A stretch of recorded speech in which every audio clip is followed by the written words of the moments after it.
प्रिय दर्शकों, आरोग्यम विद्या पर आपका बहुत बहुत स्वागत है।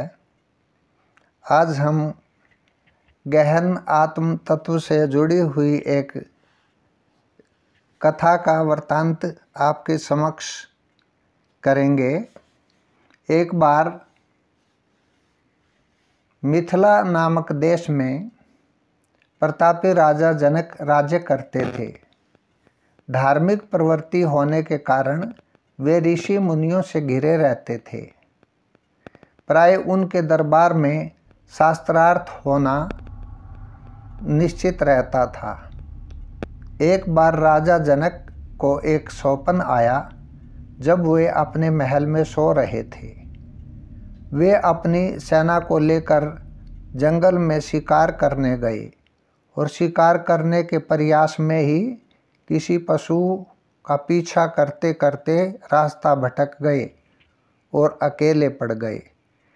राजा जनक सौपन में ही भटकते भटकते भूख प्यास से व्याकुल हो गए। तब उन्हें एक कुटिया दिखाई दी। वहां जाकर उन्होंने दरवाज़ा खटखटाया तो एक बुढ़िया माई बाहर आई। उसने कहा, माँ, मुझे बड़ी प्यास और भूख लगी है। मैं जंगल में मार्ग भटक गया हूँ। तब बुढ़िया ने कहा, मेरे पास खाना तो नहीं है, हाँ, ये थोड़े से चावल और दाल है, तुम इनसे अपनी खिचड़ी बना सकते हो। वहाँ से पानी पीकर तथा दाल चावल लेकर राजा चले गए। सौपन में ही उन्होंने देखा बारिश हो रही है और सारी लकड़ियाँ गीली हो चली हैं। तब राजा को लकड़ियाँ इकट्ठी करनी थी और उन्होंने 2 ईंटों का चूल्हा बनाकर बड़े प्रयास से एक टूटे हुए मटके के बर्तन को मिला,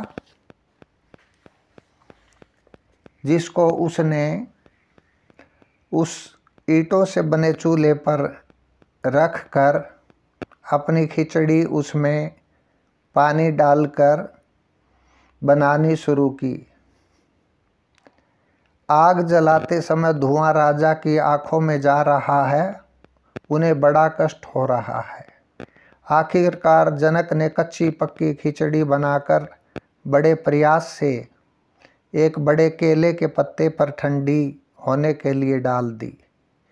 इतने में 2 सांड लड़ते हुए आए और खिचड़ी को मिट्टी में मिला दिया।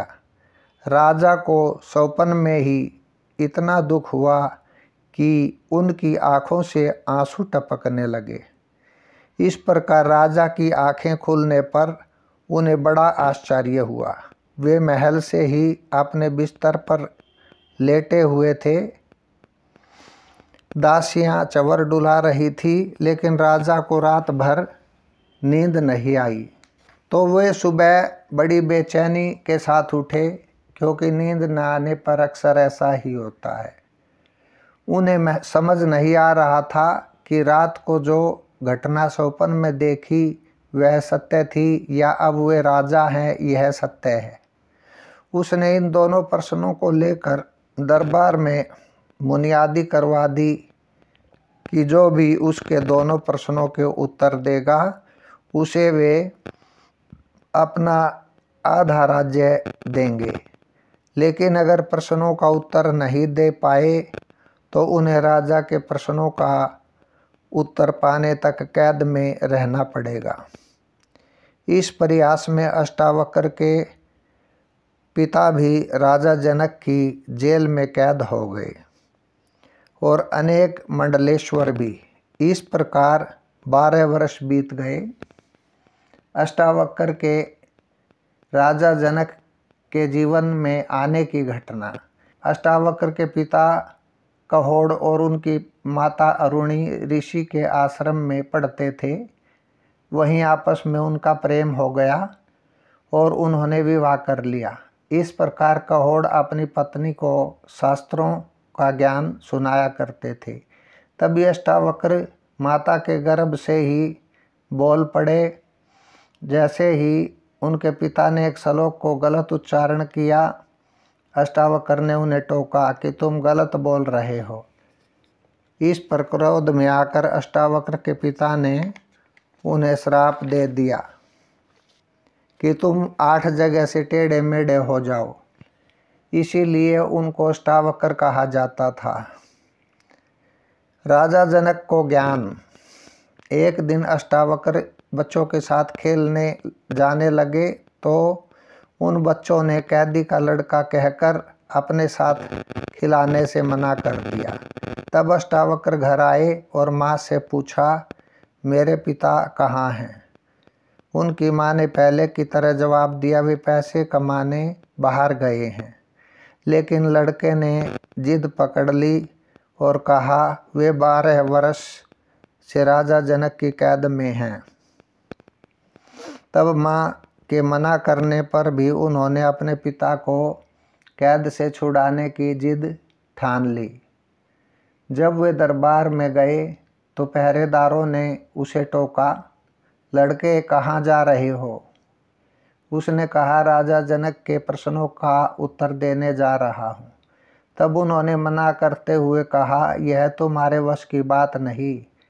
बड़े बड़े मंडलेश्वर इस प्रयास में राजा की कैद में हैं। तब लड़के ने कहा, अगर तुम न जाने दोगे तो मैं राजा से इसकी शिकायत करूँगा। इस प्रकार पहरेदारों ने कहा, अगर मरना चाहते हो लड़के तो जाओ। तब अष्टावक्र सीधे दरबार में जाकर बने हुए एक सिंहासन पर विराजमान हो गए। उनके इस प्रयास को देखकर तथा टेढ़े मेढ़े शरीर को देखकर सभा में उपस्थित सभी मंडलेश्वर हंसने लगे। तब राजा का मंत्री आया और उनसे राजा के स्वप्न के बारे में पूछने लगा। राजा ने जो स्वप्न में देखा वह सत्य था? वे राजा हैं या यह सत्य है? इन दो में से बालक बताइए, क्या सत्य है? तब अष्टावक्र ने कहा, प्रश्न तुम्हारे हैं या राजा के? तब मंत्री ने कहा, राजा के। फिर तुम यहाँ क्या कर रहे हो? प्रश्नों की भूख राजा को है तो प्रश्न भी राजा को ही पूछने होंगे। यहाँ सच्चा दरबार है, सत्य का निर्णय होना है। झूठों की दलाली तो झूठों के दरबार में होती है। तब मंत्री गया और राजा वहाँ उपस्थित हुए। अष्टावक्र ने राजा से पूछा, क्या तुम इन चमारों से अपने प्रश्न का उत्तर चाहते हो, जिन्हें केवल मेरा टेढ़ा मेढ़ा शरीर ही दिखाई देता है और चमड़ी की परख? राजन, शरीर टेढ़े मेढ़ा हो सकता है, उसमें ज्ञान कभी टेढ़ा मेढ़ा नहीं होता।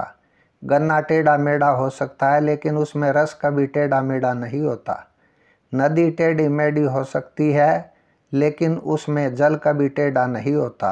अष्टावक्र की इन बातों से राजा बड़े ही प्रभावित हुए और उन्होंने पूछा, श्रीमान अब कृपा मेरे प्रश्नों का उत्तर दीजिए। तब राजा जनक से अष्टावक्र ने कहा, तुमने हमें गुरु माना है, अतः तुम मुझे दक्षिणा में क्या दोगे और तुम्हारा मेरी आज्ञा का पालन करना फर्ज बनता है। तब राजा जमीन पर बैठ गए तो अष्टावक्र ने कहा, क्या तुम्हें मालूम नहीं गुरु को दक्षिणा दी जाती है? तब राजा ने कहा, मैं अपना आधा राज्य देने को तैयार हूँ। तब अष्टावक्र बोले, यह पर्याप्त नहीं है। राजा जनक ने कहा, मैं अपना पूरा राज्य देने को तैयार हूँ। तब अष्टावक्र ने पूछा, आपसे पहले राज्य किसका था? राजा जनक ने कहा, मेरे पूर्वजों का। तब अष्टावक्र ने कहा, और तुम्हारे बाद यह किसका होगा? यह तो अमानत में खयानत है। राजा बदलते रहते हैं लेकिन राज्य तो प्रजा की धरोहर है। तुम ऐसी चीज़ कैसे दान कर सकते हो जो तुम्हारी है ही नहीं? अतः ऐसी वस्तु दान दो जो हमेशा तुम्हारी है। राजा सोच में पड़ गए, ऐसी कौन सी वस्तु हो सकती है?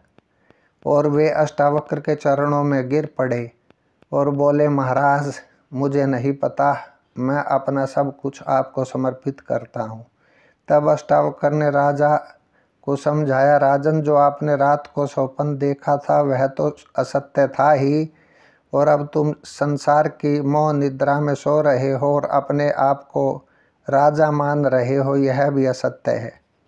सत्य तो इन दोनों से परे है, जिसका मैं आपको ज्ञान कराऊंगा। आत्मा की जागृत अवस्था ही सत्य है। तब अष्टावक्र ने राजा को राजा होने का अहंकार गल जाने तक समझाया, तो एकांत में बिठाकर आत्मा के जागृत होने और स्वयं में स्थित होने की विधि बताई। इसके बाद राजा जनक को ऐसा होश हुआ कि वे विदेही कहलाए, अर्थात उन्हें शरीर में रहते हुए भी अपने शरीर का बोध नहीं रहता था। तो ये तो थी अष्टावक्र की कहानी। तो दर्शक श्रोताओं, आप जो है इस चैनल को अपना जान करके यथासंभव सब्सक्राइब करें, शेयर करें, लाइक करें। तो ये था राजा जनक को दिया गया आत्मज्ञान। धन्यवाद।